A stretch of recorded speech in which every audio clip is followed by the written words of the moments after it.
Marriage institution. Let's begin from where this marriage institution commenced. Let me say this before we go into the various scriptural passages.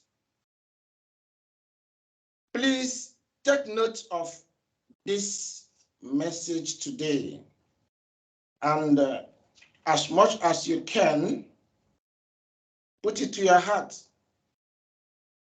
because we are going to follow strictly the word of Yahweh, not the word of man. We want to look at marriage institution from various Bible passages. Genesis chapter 1, 26 to 28. Genesis chapter 1, 26 to 28. Genesis chapter 2, 23 to 24. Genesis 2, 23 to 24. Matthew 5, 31 to 32. Matthew 5, 31 to 32. Matthew 19, 3 to 9. Matthew 19, 3 to 9. 1 Corinthians 7, 1 to 17. Ephesians 5, 21 to 33. 1 Peter 3, 1 to 7. We may not go through all of them, but they are appropriate. You can even read them on your own.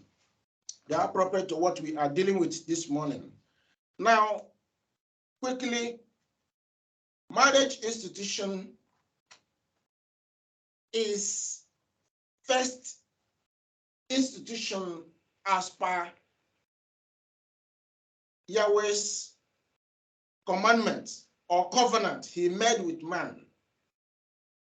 Marriage was the first institution where Yahweh made covenant with man. By man, I mean Adam and Eve.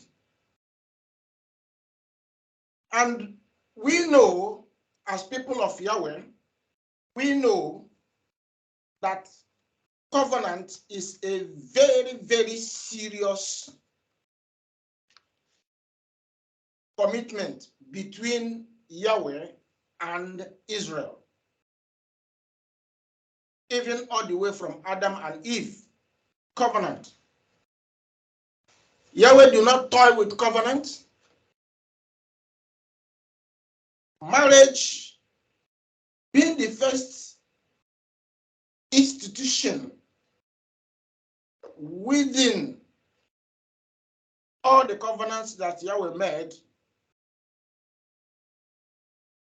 it becomes Satan's first port of call in terms of fighting the people of Yahweh.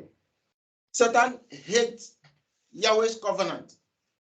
Satan hates Yahweh's word. Satan hates whatever Yahweh had put together. He wants to oppose it. He wants to disorganize it. He wants to remove it. He wants to destroy it. He doesn't want it to hold. He doesn't want it to stand. So marriage is not exempted. So Satan fights marriage institution like nothing else.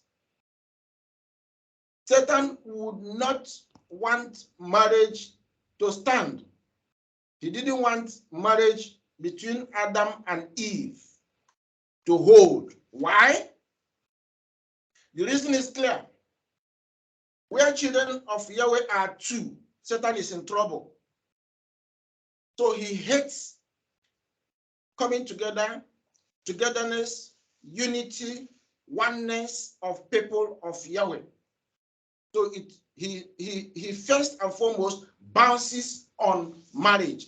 Once he grabs marriage, he tears marriage, he separates the man, separates the woman, and dislocates the entire family or house. There is nothing they can do. When they pray, it cannot hold. When they pray, they cannot achieve much, because prayer of 1, 2, 3. In fact, when many people gather together and pray in the name of Yahweh, they achieve success.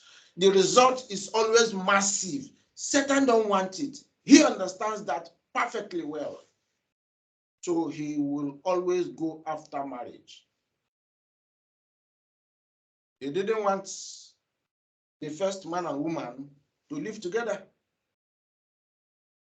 because he knew that once he put enmity between them, Yahweh will stand out.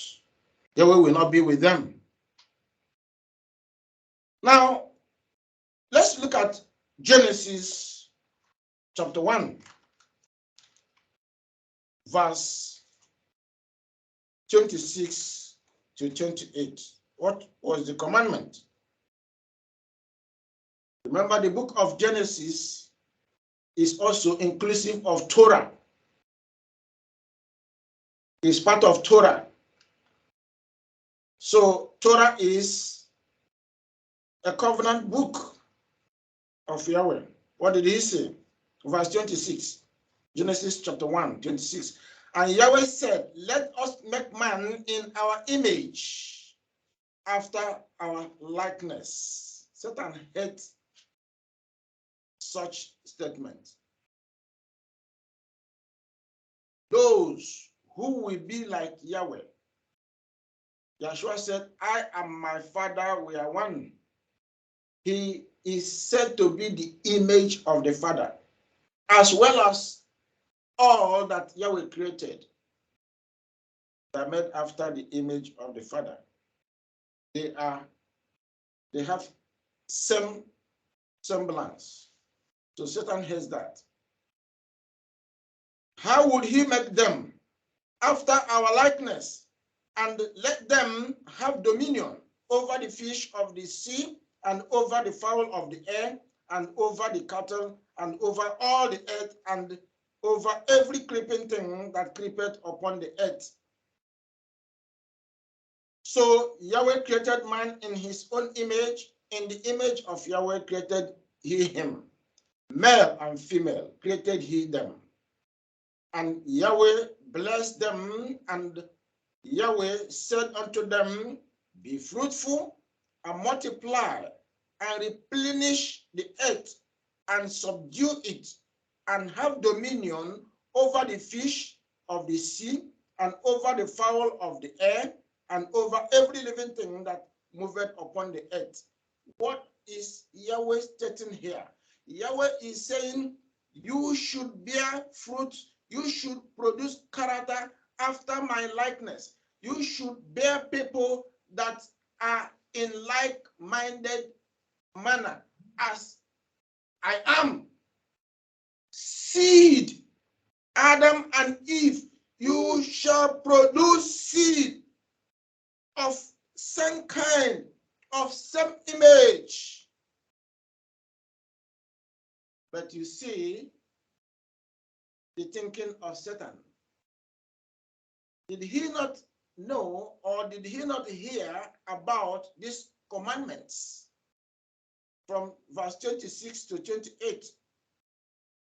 Did he not notice about the church? Did he not notice what Yahweh has planned concerning Adam and Eve, that they are going to produce seed, they're going to produce offspring, they're going to produce character that are of his kind?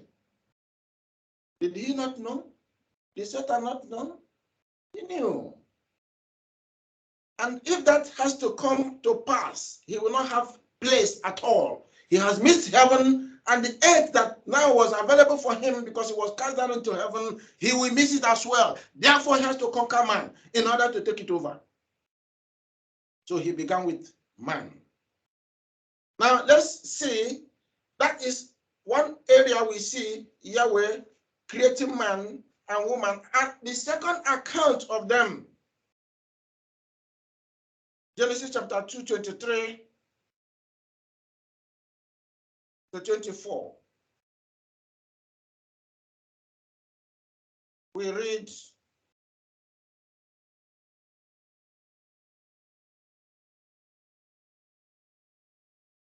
from verse 23 there. And Adam said, this is now bone of my bones and flesh of my flesh. She shall be called woman because she was taken out of man. Can see, as Yeshua said, I and my Father, we are one. So the man and the woman, they are one because the woman came out from the man. The woman is no different from the man.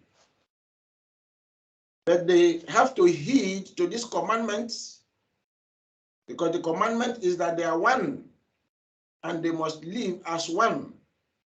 They are one indivisible personalities. One indivisible personalities.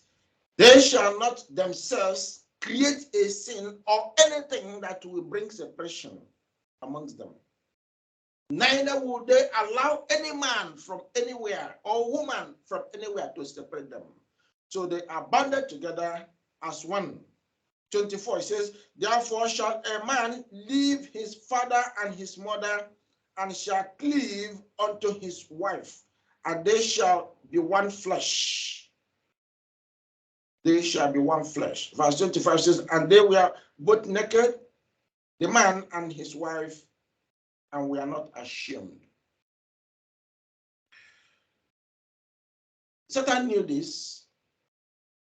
If he would tear the bond, what binded them together, the love that tied them together, take it away, put hatred, put sorrow, put enmity, then they'll be divided. Divide and rule began with this orchestrated plot of Satan. Divide and rule we see in nations today, where leaders, particularly politicians, will use all manner of crafty, ways that are so pleasing and enticing to provide or give promises to people and to plant in their hearts certain messages that will cause division in communities, in ethnic groups, and at the end, they'll be divided and they will get their votes, because if they bind themselves together, they may find out the trick of the leader. So he will rather divide them and rule them by separating them, making them to have different understanding of who he is. Because in each of the group he has divided, he will make promises and provide them some fantasy kind of promises or information that will cause them to believe in him. So through that way, he rules them. That is how Satan operates. So he was able to do this with Adam and Eve. Somehow he succeeded. And at the end of the day, that was a sin. What was sin there is not listening to the word of Yahweh. Once the word of Yahweh is not heeded, once Yahweh commands us to do something, if we deviate from it or if we add into it, that will be it. That will be sin. So in marriage institution, it has been like that. Old Testament, New Testament, it has been like that. We're going to read how this, had played out. In Old Testament covenant, Yahweh said, you are one. You are indivisible entity, man and woman. You should not do anything to break yourselves. You should not do anything or allow anything to come in to break you. It's a covenant. It's sealed, signed by Yahweh, and Yahweh put them together to live as being that must continue to pay attention to him, listen to him, for them to have all the peace they need to live their life. But the enemy said that will not happen. Otherwise, he will lose the earth. He will miss out in creation. Now, let's look at Matthew chapter 5. The Jewish people, before Matthew chapter 5, let us look at something that happened somewhere in the book of Deuteronomy, because when Yahweh called Israelites, he ordained them as his people, as his holy people, holy nation, that should not tear themselves, divide themselves, and fall out to serve another. Satan began working in them individually, collectively, by separating them. He went into marriage. He wanted to tear marriage. As he is working hard, he has been working hard from the beginning. Today, marriage institutions have been broken so seriously that people are even looking at marriage institution, rewriting marriage institution, rewriting the charter of marriage institution, rewriting the covenant behind the tying of husband and wife, and reorganizing marriage to suit his plan, to suit his purpose, and to cause Yahweh to go after his people, to destroy his people. Deuteronomy 24, I read from 1 to 4. When a man has taken a wife and married her, and it come to pass that she find no favor in his eyes, look at human being, commandments of men, traditions of men, teachings of men, crippled in the midst of Israel concerning marriage. Who brought about it? Satan. How? They caused it. Their heart caused it. They craved for it. They sought it. They wanted to go against Yahweh's covenant. They wanted to go against Yahweh's pronouncement regarding marriage. Listen to them. When a man has taken a wife and married her, and it comes to pass that she find no favor in his eyes, because he has found some uncleanness in her, then let him write her a bill of divorcement and give it in her hand and send her out of his house. And when she is departed out of his house, she may go and be another man's wife. Did Yahweh say that? Was it what was written in the covenant in Genesis chapter 1, chapter 2? Was it stated? Where did this come from? From their hearts, from their mind, from their thinking faculty. Who dropped it? Satan. That is the voice of Satan. They took it in. Verse 3. And if the latter husband hates her and write her a bill of divorcement and giveth it to her hand and sends her out of his house, or if the latter husband die, which took her to be his wife, her former husband, which sent her away, may not take her again to be his wife. After that she is defiled, for that is abomination before Yahweh. And thou shalt not cause the land to sin, which Yahweh your father giveth thee for an inheritance. Here they approved themselves that with marriage certificate, marriage of divorcement, they call it, they can chase away their wife, even for uncleanness. They said even for uncleanness. Then they brought in unchastity, defilement. fornication or adultery. Adultery in this case, because husband and wife go with adultery. I mean, that is what applies to husband and wife, adultery.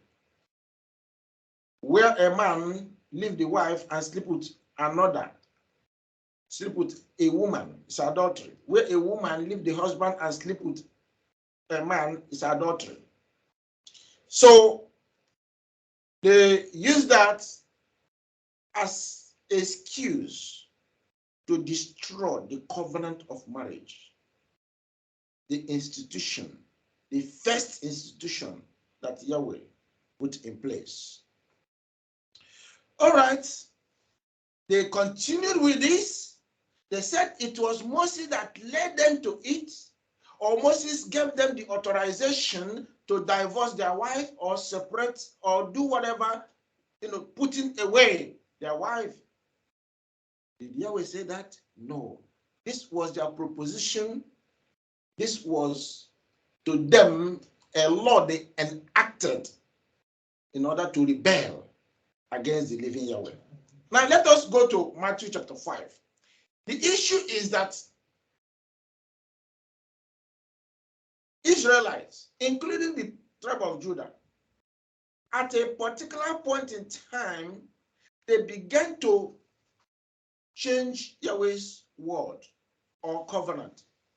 They began to add that a priest can make rule or law that can replace or undermine or shave Yahweh's word or commandments.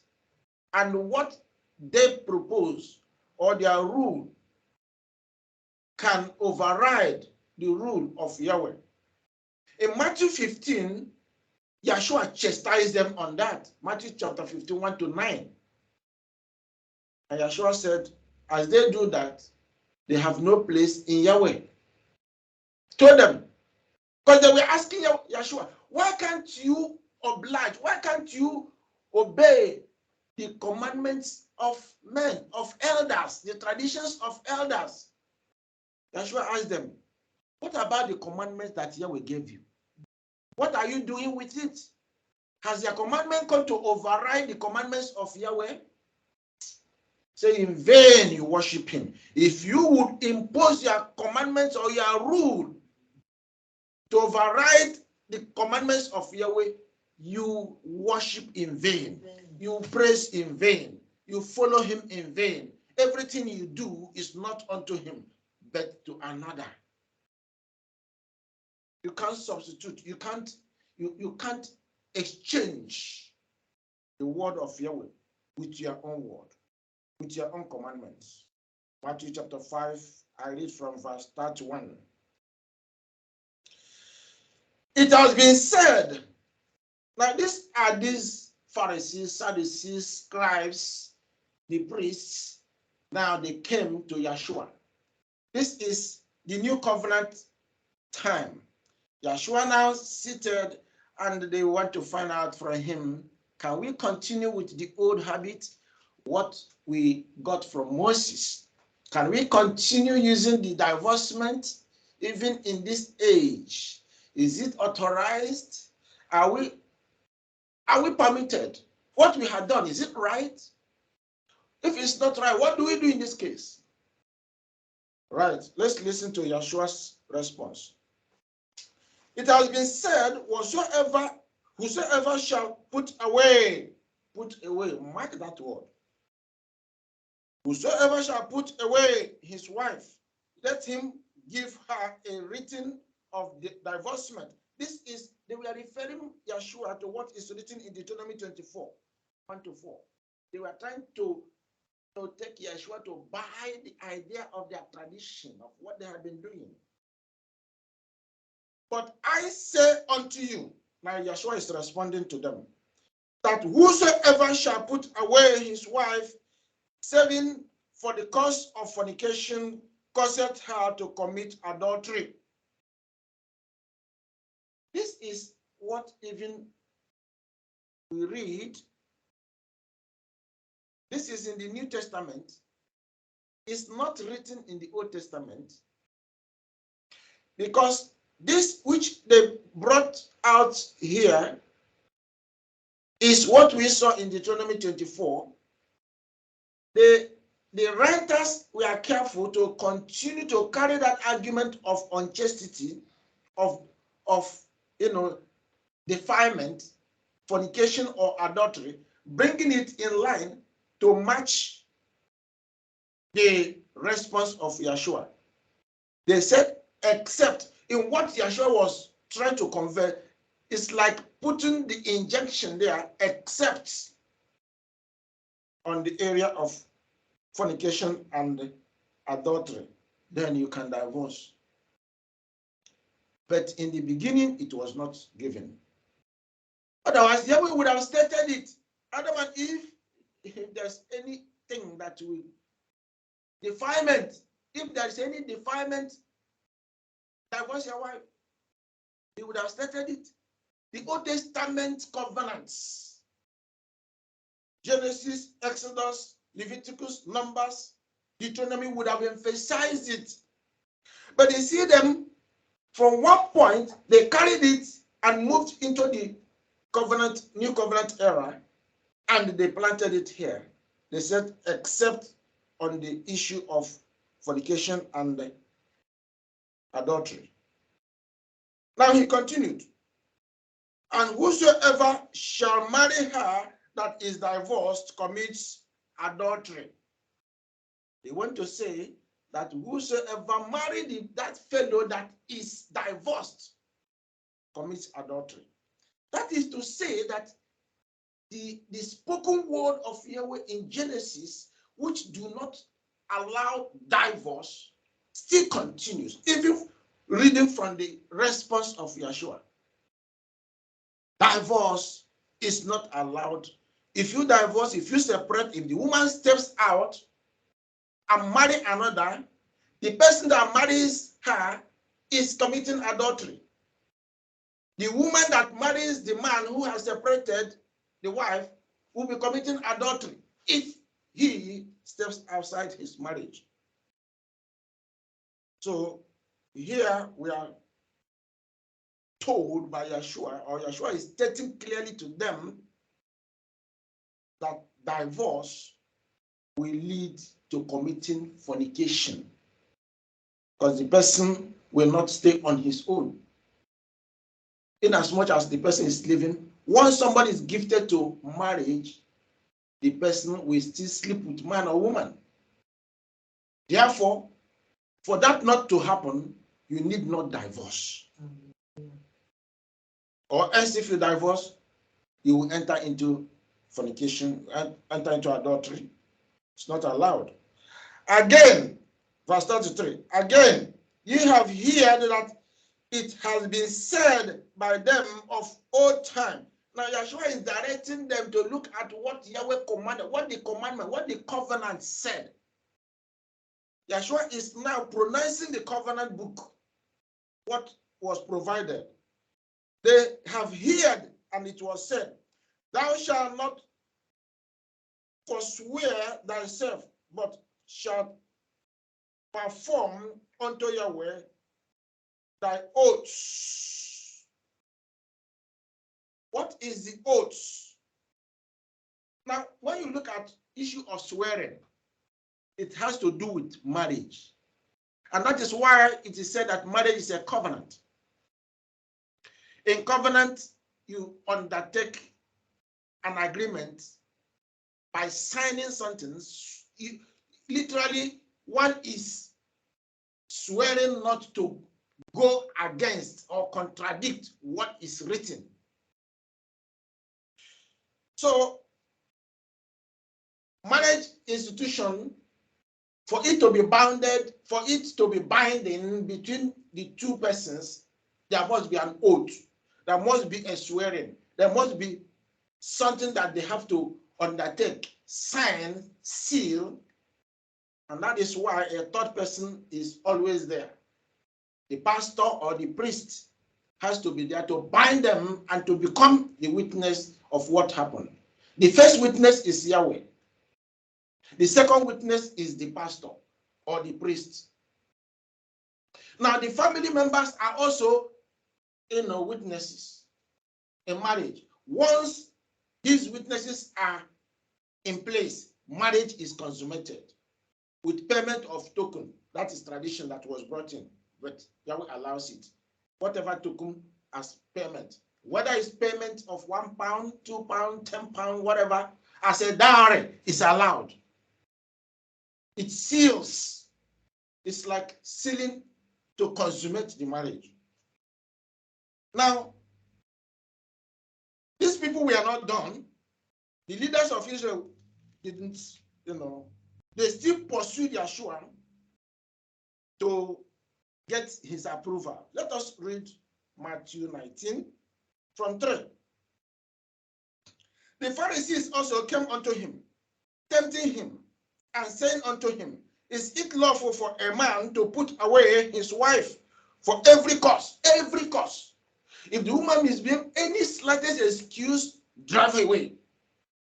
Let's listen to Yeshua. They were also still referring to Deuteronomy 24, verse 1. And he answered and said unto them, have you not read? Now he's referring to them, to the covenant. Have they not read that he that made them at the beginning made them male and female? That is what they are not interested about.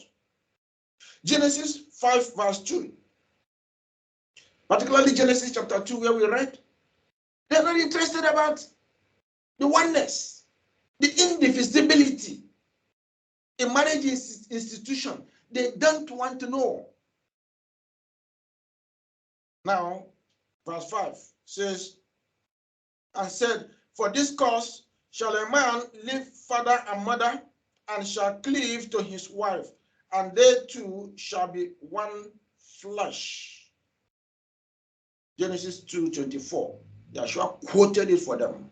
It shall be one. Otherwise, if there is any separation, Yeshua would have mentioned it. He wouldn't have hid anything. But they continue to push and push and push. Verse 6. Wherefore, they are no more two, but one flesh. What therefore Yahweh has joined together, let not man put asunder. That is the key. Yahweh is the one joining one and one together, husband and wife together. The two are one. Yahweh is the matchmaker. Yahweh is the one that wed the husband and wife. Once they see themselves and they agree that they are going to live together, Yahweh binds them. So nobody, not the woman, not the man, not anybody will separate them because they are joined by the Father. Who is human being to say no to what Yahweh has done? Who is human being that will separate them? Why people separate from their marriage is because they left the matchmaker. They left Yahweh. When they leave Yahweh, what happens? Yahweh will leave them. Then Satan will have a field day. That's why marriage break. That's why marriage scatter. That's why marriage today doesn't make sense because people walk away. Whether in Christianity, whether in Judaism, whether in Hindu, whether in Islam, all religions of the world, watch out. Look at them. They are remarrying at any cost, at any slightest excuse. They are remarrying. Why? Because they left the matchmaker. They left Yahweh, who protects, who covers, who is the joiner of the two. Because when he joins, he protects them. They're under his cover. He becomes their tabernacle. He keeps their family. He makes them prosperous. He helps them to bring seed after his character, after his likeness. Satan don't want it, don't like it. They say unto him, they are not done. They continue to fire. They say unto him, why did Moses then command to give a written of divorcement and to put her away? Moses in Deuteronomy 24, it authorized us, if anything, any excuse, anything at all the woman had done that, will warrant divorce, divorce her, give us a certificate of divorcement, and that will be all. Yeshua continued to teach them. Now, here Yeshua is going to give the reason why Moses, in the first place, allowed them to do what was in their heart. Because they left Yahweh. Because their heart was not after the covenant of Yahweh. Because their heart was not to obey Yahweh. Their heart has strayed. They walked away from the truth.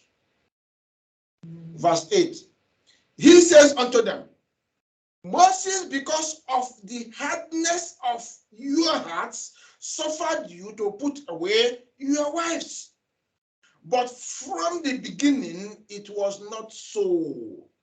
Here, Yeshua exonerated Moses. He said it wasn't the first fault of Moses. It was your fault. Your heart demanded it. Your heart sought for it. Your heart walked after such destructive way. You left Yahweh. You left his word. You left his commandment. And you brought in what your heart desired. Your heart was desired. Because your heart was hardened. He told them their hardened heart is what kills. Why messages of Yahweh does not enter into the ears of people is because their hearts are hardened. Otherwise, the truth of Yahweh is there. You just hear it and obey. But why wouldn't they obey? Because their hearts are hardened. And as a result, what they craved, they were allowed. When somebody says the way to sin or the way to break the covenant way or commandments of Yahweh is the way he has chosen, what do you think Yahweh will do? Yahweh will hands off. The messenger of Yahweh will hands off. The pastor of Yahweh will hands off.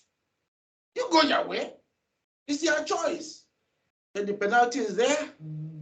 You're going to bear the brunt at the end of the day. You're going to pay the heavy price.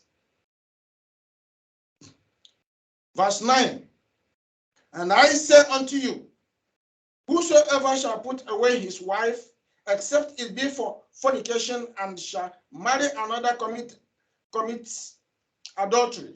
And whoso marrieth her, which is put away, does commit adultery.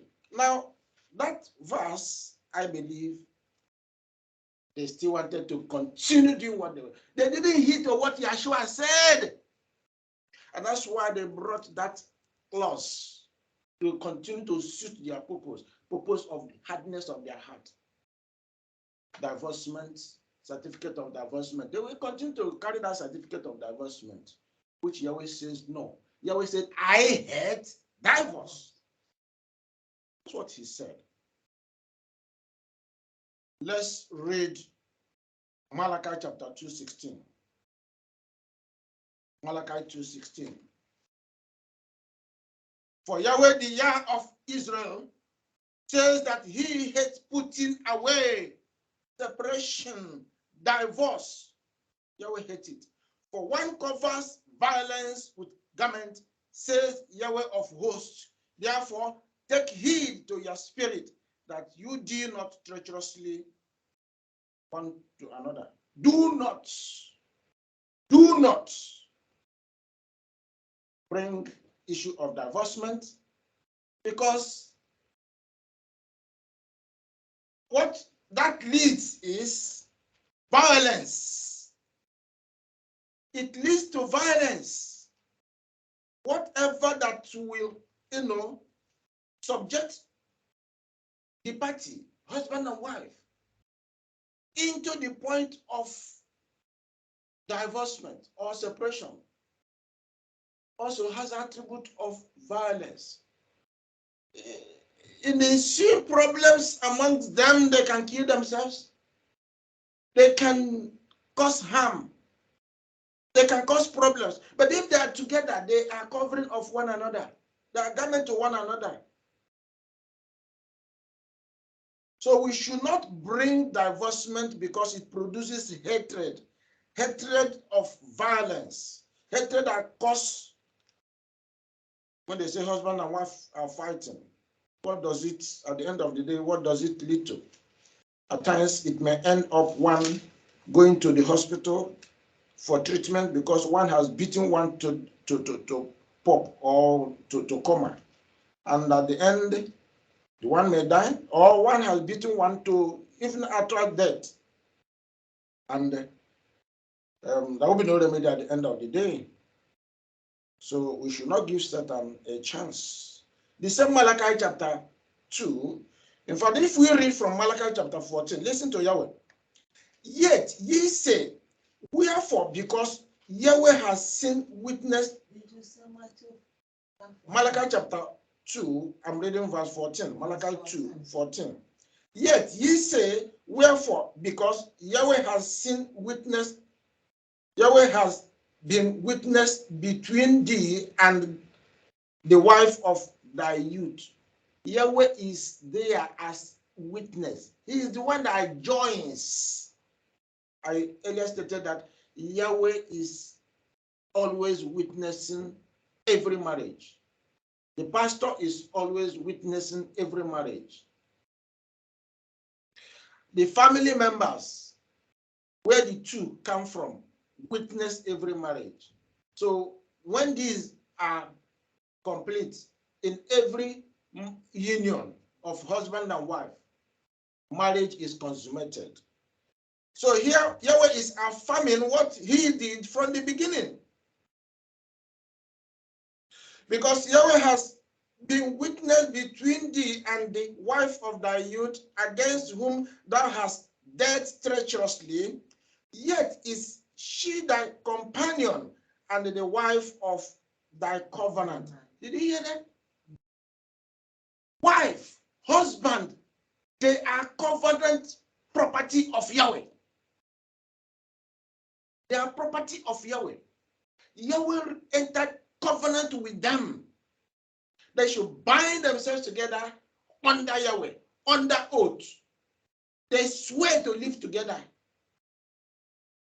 When they are joined by a pastor and they sign the document that they will live together as one, that document they sign, marriage, certificate, is marriage certificate of oath to live together. That is a covenant paper extracted from Torah. If they sign it and that they are joined, at the end of the day, if any of them will do anything that will cause it to be broken, Yahweh will hold the one responsible. Verse 15. And did not he make one, yet had he the residue of the Spirit, and wherefore one, that he might seek a righteous seed. Did you hear that? That Yahweh, in the end, the joining together of man and woman will produce for him seed, righteous seed. If the woman walk away or the man walk away and go and get another fellow, from that union, they will produce a different seed, and that seed will never be the righteous seed Yahweh is looking for in that family. And that is why Israelites are different. They are holy. They are separated people. They are first fruits of Yahweh. That's how the whole of people of Yahweh, in their marriage, that's how they're supposed to be. One. And as one, they are one also as a nation, people of Yahweh. That he might seek a righteous seed, therefore take heed to your spirit, and let none deal treacherously against the wife of his youth. Yahweh gave a command here. You should not deal treacherously. You should not do anything that will cause divorce between you and your husband. The man and the wife, the commandment is for them. But for men, most times they are quick to divorce their wife because the woman is the weaker vessel. The man can find an excuse easily. The women also does the same thing. The women, they also reach out to divorce their men. We have seen many women who left Africa, Asia, came into United Kingdom or America, and when they stand on their feet, they look at the man, yeah, you are not qualified. You are not even the man I thought about. I have seen better person. And they divorce the man. We have read so many stories about that. It's ongoing because they say it's a free world. Well, after you freed yourself in the world of yours, because you think the world is yours, you will end it up in the presence of Yahweh. And you tell him why you change his word, change his covenant, change his decree. And at the end, you want to enter the kingdom. Well, who will open the door for the person to enter? It's another thing.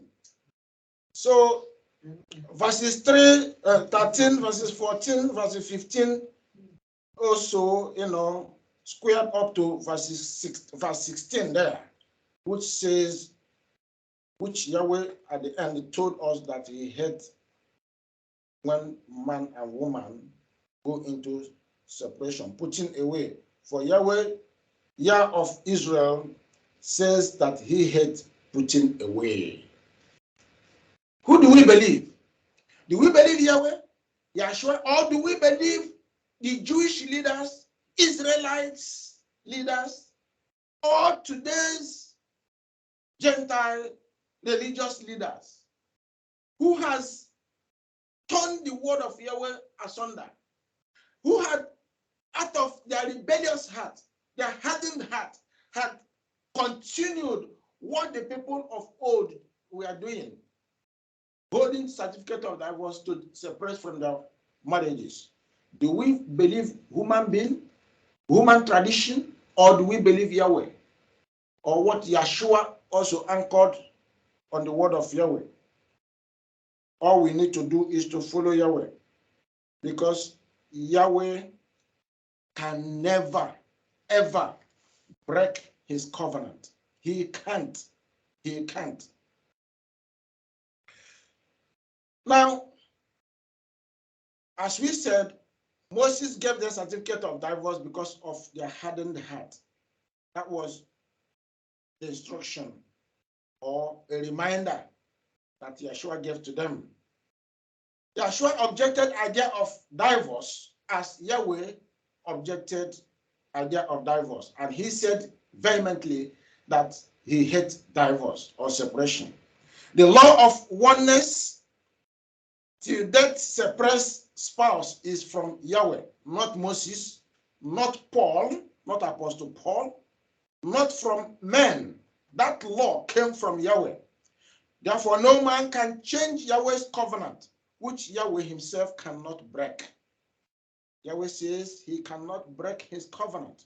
Hosea chapter 2, verse 2. You cannot talk about husband and wife, about separation or divorce, without relating it to Israel and Yahweh. And that all that we are captured in the book of Hosea. Hosea is all about marriage counseling, teaching about marriage institution. If you understand what Yahweh presented in the book of Hosea, you will understand what marriage is all about. Because in book of Hosea, Yahweh presented himself as the husband of Israel. And Israel, we are the wife of Yahweh. So in this new covenant era, Yahshua is the bridegroom of Israel. And Israel is the bride, or the believers are bride of Yahshua. That is the setting. And Yahweh or Yahshua does not tolerate divorce. Because even as Israel committed the most heinous crime by killing their bridegroom, believers killed their bridegroom. Yahshua was killed. At the end, what was his prayer? Father, forgive them, for they know not what they are doing. Yahweh, forgive them. These people, they did, if they understand what you covenanted with them, they wouldn't go beyond your word. They wouldn't kill their bridegroom. So Yeshua had to pray. If Yeshua had to pray for those that killed him, to say, Father, spare them. Do not lay it against them. Then if the Father will hear and Israel will not be wiped out for committing such heinous crime, who are you to separate your wife because of lame excuse? Because he said somebody commit adultery, somebody commit fornication, you go and drive the person away? Forgive. He said, if you refuse to forgive, your Father in heaven will not forgive you. Even when you pray, he will not hear. He will not listen to you. Forgiveness in whatever sin your fellow human being commits against you, you must forgive. And they asked Yeshua, how many times would they sin against me? Would my enemies sin against me? Will my haters sin against me? And I forgive. Yeshua says 7 times 70. 7 times 70. So that is a number that you cannot cross. You cannot say somebody has been sinning against me this number of time, then I have to destroy him because he is really my enemy. Right?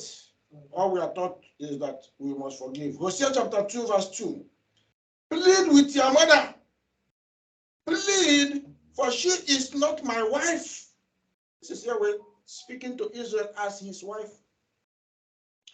What is he asking the children to do? Plead to your mother. To do what? Neither am I her husband. Let her therefore put away her whoredoms out of her sight and her adulteries from between her breasts. So what Yahweh is saying, woman or man in this case, if you are going to continue to be my wife, put away your whoredom, put away your fornication, put away your adultery. What Yahweh wants us to put away is adultery or fornication. The sin we are committing, do away with it. He didn't say, run away and go and get another husband or another one. No. He didn't teach that. What he taught is remove, take away that sin you are committing. Take it away. I don't want to see it. And in the later days, you'll be coming back to Israel. Israel, have you cleansed yourself? Have you washed your garment? Come back to me. So that is the age we are expecting and we are about to enter when Yeshua will return, the bridegroom, to receive Israel again. Because Israel appear to be living in sin. And he said, wash yourself, cleanse yourself, get yourself ready, for you will be restored even back into your land, and I will live with you. Yahweh has putting away wife, so we must hate divorcing our wives. We must hate putting away. Why? Yahweh hates it, number one. Number two, Yahweh cannot break marriage covenant. Yahweh said concerning covenant, Psalm 89, 34 to 37. Particularly verse 34, Yahweh said, my covenant will I not break, nor alter the thing that is gone out of my lips. So marriage is first institution that Yahweh ever made.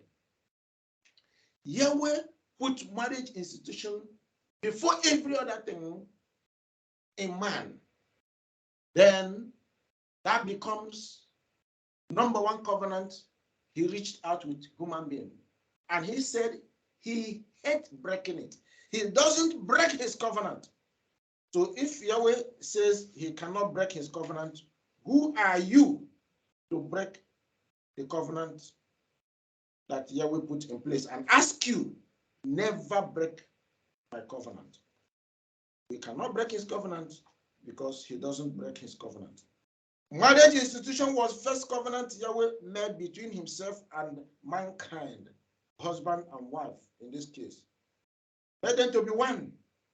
indivisible entity, one and one, until death separates either of them. Marriage is holy and designed to produce Yahweh's holy seed. Malachi 2:15, and did not he make one, yet had he the residue of the Spirit, and wherefore one, that he might seek a holy seed. Therefore take heed to your spirit, and let none be treacherously against the wife of his youth. What you take away in this issue of separate, divorce, and all that is that if you do that, you will destroy seed, Yahweh's holy seed. Yahweh bring you and your husband together so that you produce holy seed. You will say, oh, but what of after I had produced seeds? My children are there. Then can't I separate? If my husband or, I found any issue against my wife or my husband, can I separate even after producing children? Yahweh said, no, I hate divorce. I hate separation. Don't try it. Because even when you produce that seed, you have to be pointing to them the way they go. Remember in Deuteronomy chapter 6, Yahweh said, as he has taught us, we should teach our children. We teach our children until we leave this earth. We continue to be father and mother until we leave this earth. So we cannot abandon our place of responsibility. We cannot abandon what Yahweh commands us. Somebody may say, well, what if teaching your children and they are not responding? If they are not responding, you pass it on to Yahweh, and Yahweh will handle the rest, because you're not done teaching them. All you need to do is do what Yahweh asks you to do. Continue to guide them. One doesn't really labor on the job that does not profit or does not bear fruit. While we are teaching our children, it is expected that our children will be hearing and be doing. Your wife is your companion and the wife of your covenant. That is how Yahweh made it. Malachi 2:14. Malachi 2:14 to 16 gave us further clarity. Proverbs 8:13 to 17. On your own, read it. Yahweh is clear about following his instruction concerning the unity of man and woman in the house. Now, recap what we say, Matthew chapter 5, Matthew 19. We are not permitted by Yahweh to divorce our wives.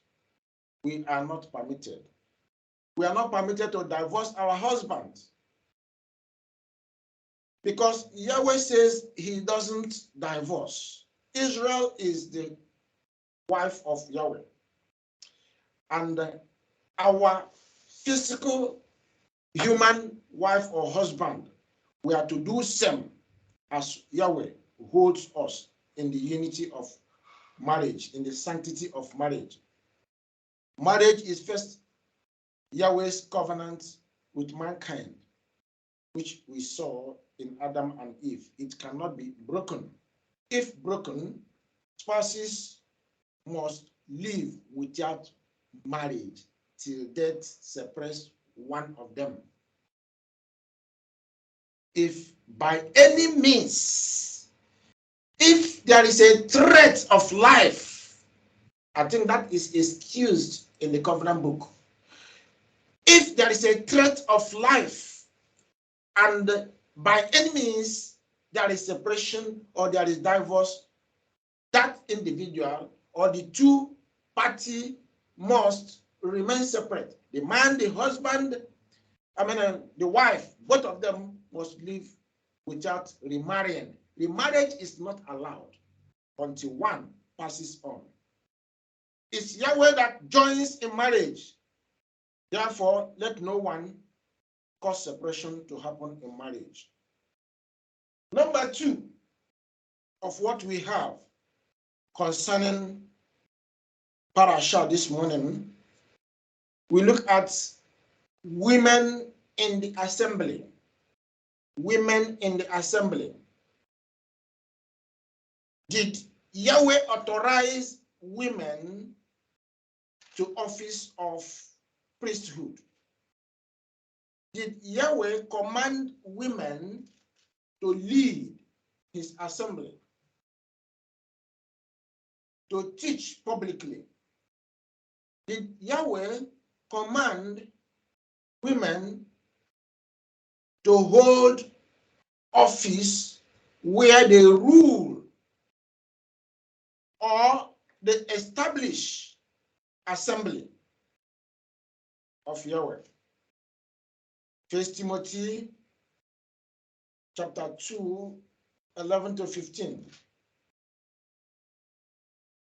Let the woman learn in silence with all subjection, but I suffer not a woman to teach, nor to usurp authority over the man, but to be in silence. Genesis chapter 3, verse 16 is referred to here. 1 Corinthians 14, verse 34 is referred here. The writer, Apostle Paul, made those references because he was not speaking from his own mind. He was speaking based on what the Spirit was leading him to say concerning what was done at the beginning. Now, here, he was trying to let us see hierarchy of what is called hierarchy of authority. The Father, Yahweh, the creator of heaven and earth, is out there as the leader of all creature. Yeshua, being the Son, is servant to Yahweh, the Son of Yahweh, the one that mediates between the Father and his people, Israel. So, in that level or hierarchy of authority, you see Yahweh, followed by Yeshua, then come the assembly where you see in today's balance the pastor or the apostles, then followed by the congregation, the members. Now, reference that is made in Genesis chapter 3:16 is that Adam heads his home, followed by the woman. And Yahweh made it clear between Adam and the woman, because it was the woman that caused the fall of Adam. Yahweh was clear about that. Woman, you brought this trouble. And Yahweh made a pronouncement on that. Genesis chapter 3, verse 16. Unto the woman, he said, I will greatly multiply thy sorrow and thy conception. In sorrow thou shalt bring forth children, and thy desire shall be to thy husband, and he shall rule over thee. But then Apostle Paul added somewhere that if the woman should live in obedience, she will be bearing her children, though it will be in multiplied sorrows, but she will deliver and deliver without problems. She will deliver and live, and her seed will live. She will not die, out of Yahweh's pronouncement that she will go through conception in sorrow and in pain. Now, looking at what Yahweh said or commanded here, Genesis 3:16, said, woman, going on from now, you take order from your husband. Your husband is your head. Your husband is your head. You are not to lead your husband. Because Satan he knew he cannot overcome the man. So he went to the woman, the weaker one. So Yahweh had to tell the woman her position in the family. He didn't do that. to defeat the person of the woman. He didn't do that to belittle the woman. He didn't do that, but Yahweh wanted to save the family. Yahweh didn't want conflict. Yahweh wanted to give everybody his position. This charge here has been recreated by man, has been changed by man. This covenant law, rule given here has been, in fact, many do suggest that Apostle Paul, writing from what he gave to Timothy here and what he wrote to the Corinthians, that Apostle Paul was talking to specific women at certain places. Those in Corinthians, those in Ephesians. But what about Timothy? He was instructing Timothy, this is what you should be doing in the household of faith. Because the essence of writing to Timothy, mentioning this issue of how women should subject themselves to the hierarchy of authority in the assembly, is for them to know their position and never to obstruct what Yahweh put in place. They should never. If you look at verse where is that? Let us look at 2 Timothy chapter 3. There is a statement that was also made there. It is also buttressing what we see. If you look at, in 1 Timothy, it is in 1 Timothy chapter 3, verse 15. But if I tarry long, that thou mayest know how thou oughtest to behave thyself in the house of Yahweh, which is the assembly of the living Yahweh, the pillar of ground of the truth. And without controversy, great is the mystery of the holiness. Yahweh was manifest in the flesh, justified in the spirit, seen of angels, preached unto the angels, unto the Gentiles, believed on in the world, received up into glory. It was all about how Timothy should order the affairs of the assembly, how Timothy should take charge of the assembly, and also how women should be placed in the assembly so that there will be orderliness. Women are not there to usurp his position or the office of the pastors or the priesthood, as it were. Though in the time of Timothy, it was pastoral office. So they were not to do anything that will disorganize what Yahweh put in place. Continuing with 1 Timothy chapter 2, let's go to verse 12 there. 1 Timothy 2:12. But I suffer not a woman to teach nor to usurp authority over the man, but to be in silence. In the history of Israel, women are not to speak in public, to address men in public. That is their culture. And where do they get that culture? The value or tradition is from the covenant way that Yahweh brought them in. So everybody has to man his own way or duty, as it were. Verse 13. For Adam was first formed, then Eve, referring to Genesis chapter 3, verse 6. What transpired there was what happened. Eve took it upon herself, left her position, and begin to answer in the public, respond in the public. And who was that met her? The serpent, Satan. And she opened her mouth, said things that she ought not to say, committing herself, and Satan roped her, and she bowed. So Apostle Paul here was telling Timothy this was what transpired in the past.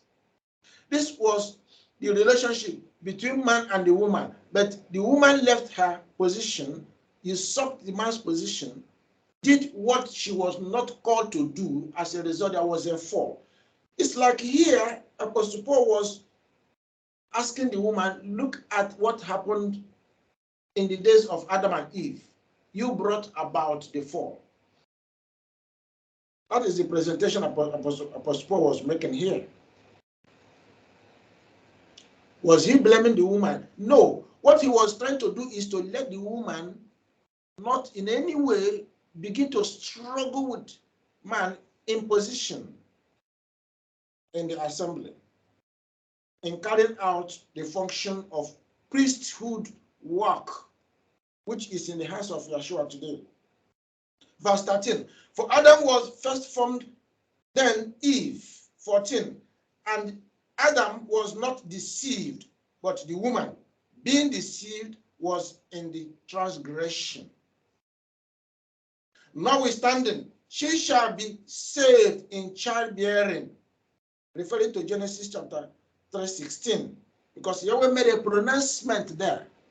But in Yahweh's magnanimity, in Yahweh's love and faithfulness, he will never allow his own seed to die, a woman to die in the process of bearing child. Though she may go through pains and sorrow, but she will deliver her baby. She will live, the baby will live.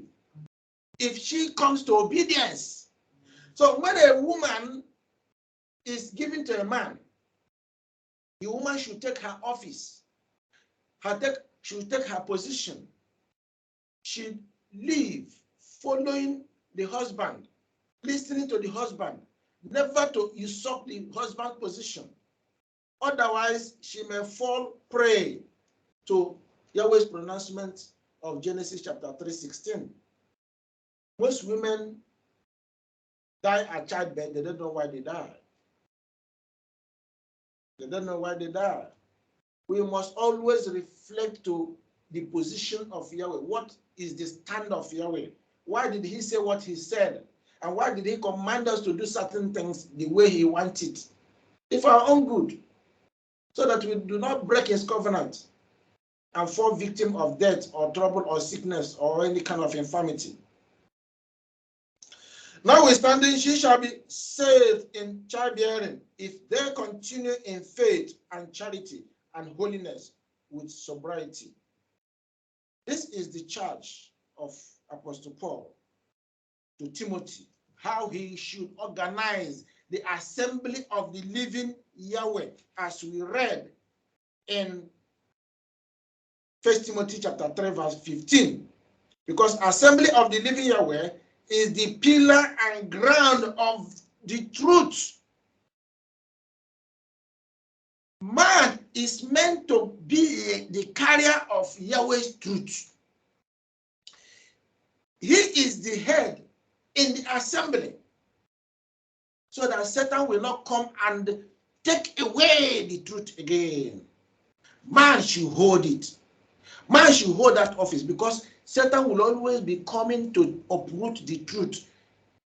It will not be that in this age, in this new age, in this era of new covenant, that Yeshua is the mediator, that a woman is found in that position where Satan operates easily and can uproot the truth from the woman. Doesn't want it to happen again. So that's why this instruction is very, very important. And I feel for many, many women who not only usurp the position of office of Yeshua, who is the high priest, they take it upon themselves to be pastors, to be leaders, to be founders of assemblies, or churches as it were. And heaven never approved it. Yahweh from the beginning never approved it. Neither did Yeshua approve it. But you tell me, women, they hold so many offices in the scripture, in the assembly. Yes, Yahweh did not say women will not hold certain offices or positions. But there are those that they should not take over, particularly when it comes to, areas that a certain authority is important. It is left for men, particularly when it comes to organizing and ruling the household of faith is left for man. 1 Corinthians 14. 1 Corinthians 14. Another, message is given concerning this matter. 1 Corinthians 14, 26 to 40. How is it then, brethren, when ye come together, every one of you has a psalm, has a doctrine, has a tongue, has a revelation, has an interpretation, lest all things be done unto edifying. Everything must be done in orderly way, orderliness, in the hierarchy, in the level of how Yahweh programmed his thing to work. The household of faith should not be a place of confusion. It should not be a place where people do or will be doing whatever they like. It must be in harmony. It must be in agreed way, in a way that Yahweh, had caused his people to present themselves each time they congregate. 27, verse 27. If any man speak in an unknown tongue, let it be by 2 or at the most by 3, and that by course, and let one interpret. But if there be no interpreter, let him keep silence in the assembly, and let him speak to himself and to Yahweh. Let the prophet speak 2 or 3, and let the other judge. If anything be revealed to another that sits by, let the first hold his peace.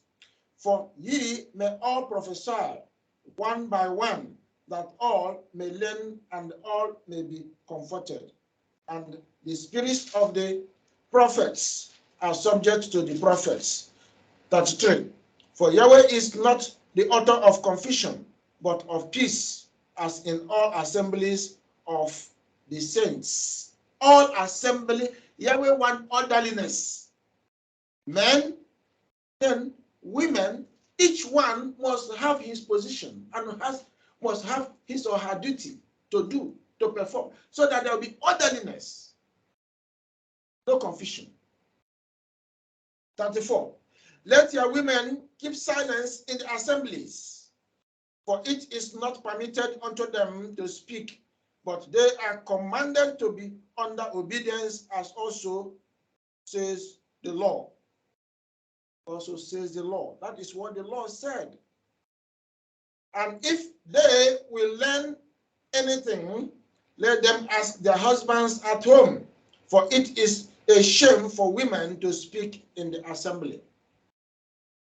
To avoid confusion, to avoid misplacement of priority, to avoid struggling,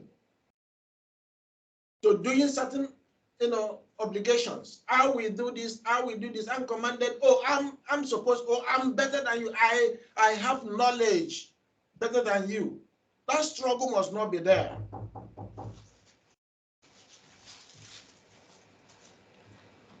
What came this, the word of Yahweh out from you, or came it unto you only? If any man think himself to be a prophet or spiritual, let him acknowledge that the things that I write unto you are the commandments of Yahweh. All I have spoken to you concerning this issue are from the commandments of Yahweh, are from the covenant of Yahweh. But if any man be ignorant, let him be ignorant. If anybody says, what you say is rubbish, well, the person is ignorant. Let the person be ignorant, because only Yahweh will judge. Wherefore, brethren, covet to prophesy, and forbid not to speak with tongues. Let all things be done decently and in order. What Apostle Paul had done here is to place everybody in orderly way according to each and every individual's role. We must play our role. Men play a role, women play a role, and in some many areas of the scriptures, time will not permit us to, open them up now, but you can consult them. Women are allowed, even in the Old Testament covenant, women are allowed to prophesy. And I believe in the search of the scriptures, I discovered that where that happens is when men are lacking. Men are not forthcoming, or men are not standing in their position. Yahweh will call women to do that. We saw that in the case of Deborah. When Israelites were coming out from Egypt, Deborah was, it was Moses and Aaron. And many of them were coming up, many of the men, but they never had, accurate knowledge to do certain things. And I know that Miriam also was a prophet, the brother of, the sister of Moses was a prophetess. Deborah was a prophetess in Israel. And other women, Acts chapter 1, 14, Acts chapter 2, 1 to 4, Acts chapter 2, 16 to 18, Acts chapter 21, 8 to 9.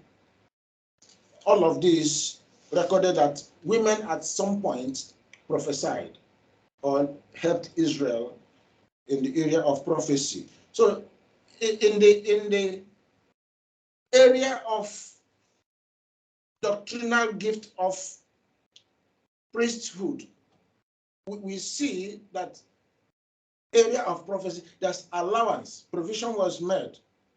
Even in the Old Covenant book, provision was made for women to prophesy. If it's a gift, if they are given. If they are not given, don't force yourself.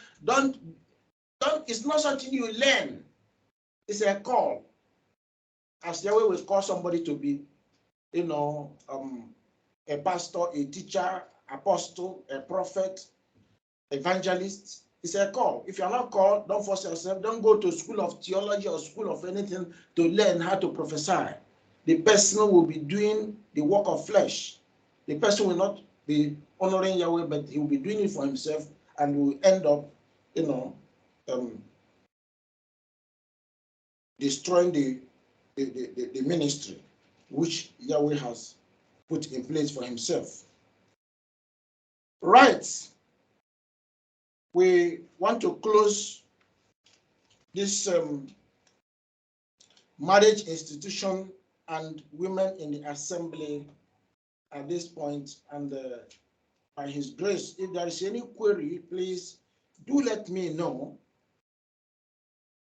and I will answer whatever query that borders on these areas. May Abba Yahweh bless you, and may he keep you. May he continue to strengthen his assembly. May he continue to strengthen us, because he that calls us, he will equip us. He will help us to achieve all his plans, all he has, put in place, so that we will reach our goal. Our goal is for us to be restored, for us to be saved, for us to enter into the kingdom. That is what he's planning. That is what he's working out for us. May we never be cast away from this plan of Yahweh. May we be part of the kingdom, even as the citizens that Yahweh has called us to be, his own people, his bride. May we never lose out. May Yahweh bless you. In Yeshua's name I pray. Hallelujah.